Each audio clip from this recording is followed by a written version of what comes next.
नमस्कार। आज हम इज़राइल और ईरान के बीच जो ये दशकों पुराना तनाव है उसकी तह में जा रहे हैं। हमारे पास कई स्रोत हैं और हम कोशिश करेंगे कि इस उलझे हुए मामले के जो मुख्य कारण हैं उन्हें समझें। चलिए शुरू करते हैं। तो सबसे पहले बात करते हैं मतलब वो बुनियादी सोच की जहां से ये सब शुरू हुआ। 1979 की इस्लामिक क्रांति, उसके बाद ईरान का नजरिया एकदम बदल गया।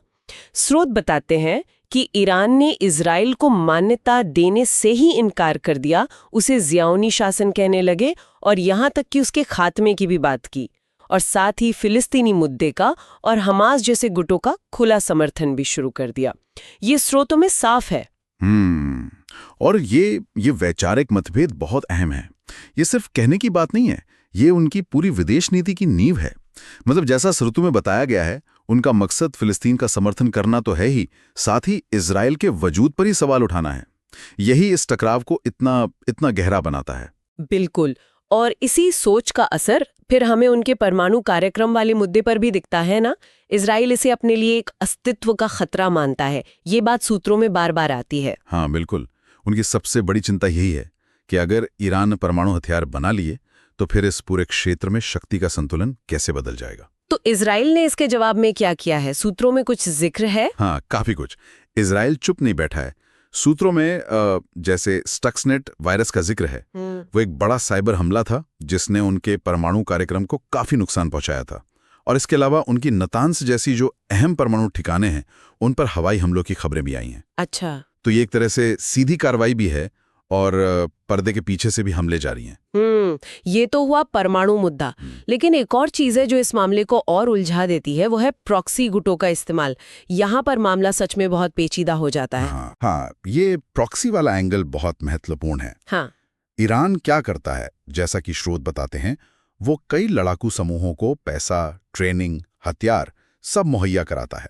जैसे कि लेबनान में हिजबुल्ला। हाँ, हिजबुल्ला लेबनान में, फिर गाजा में हमास और इस्लामिक जिहाद, ये सब इज़राइल के खिलाफ काम करते हैं। और ये गुट फिर इज़राइल पर हमले करते हैं, रॉकेट वगैरह। बिल्कुल, ये इज़राइली शहरों पर रॉकेट दागते हैं, सीमा पर झड़पें करते हैं, और ये ईरान की एक सोची समझी रणनीति है।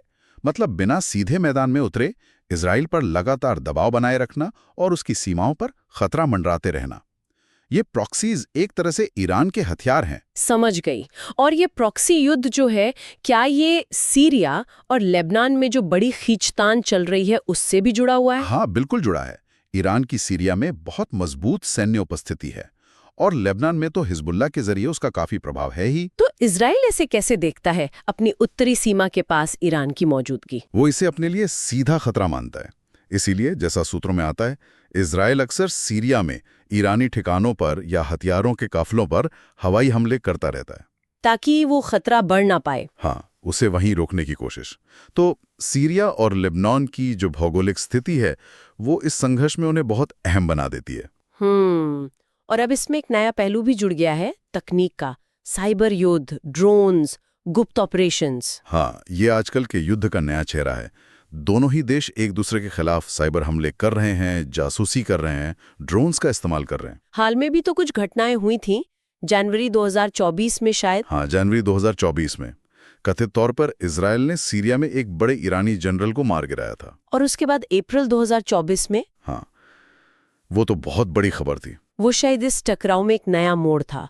ईरान ने पहली बार सीधे इज़राइल पर सैकड़ों ड्रोन और मिसाइलें दागी अपनी धरती से। हाँ, हालांकि ज्यादातर को रोक लिया गया था, है ना, अमेरिका और दूसरे देशों की मदद से। हाँ, ज्यादातर को रोक दिया गया, लेकिन ये हमला अपने आप में एक बहुत बड़ा कदम था ईरान की तरफ से। पहली बार सीधा हमला।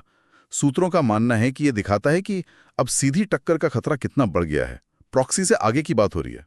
तो अगर हम इन सब बातों को समेटें तो क्या मुख्य वजह निकल कर आती है इस लंबे तनाव की? हमने देखा, एक तो वो बुनियादी सोच का फर्क है, फिर ईरान का परमाणु कार्यक्रम और इज़राइल की चिंता। हाँ, फिर प्रॉक्सी गुटों का इस्तेमाल, खासकर हिजबुल्ला और हमास, और सीरिया लेबनान में क्षेत्रीय दबदबे की लड़ाई। और अब ये नया आयाम साइबर और ड्रोन युद्ध, और यहाँ तक कि सीधे हमले भी। तो संक्षेप में कहें तो एक तरफ इजराइल है जो अपनी सुरक्षा को लेकर बहुत चिंतित है, और दूसरी तरफ ईरान है जो अपना क्षेत्रीय प्रभाव बढ़ाना चाहता है और फिलिस्तीन का समर्थन करता है। बिल्कुल, लेकिन इस पूरे विश्लेषण से एक सवाल जरूर उठता है जो शायद भविष्य की दिशा तय करे, वो अप्रैल 2024 का सीधा ईरानी हमला।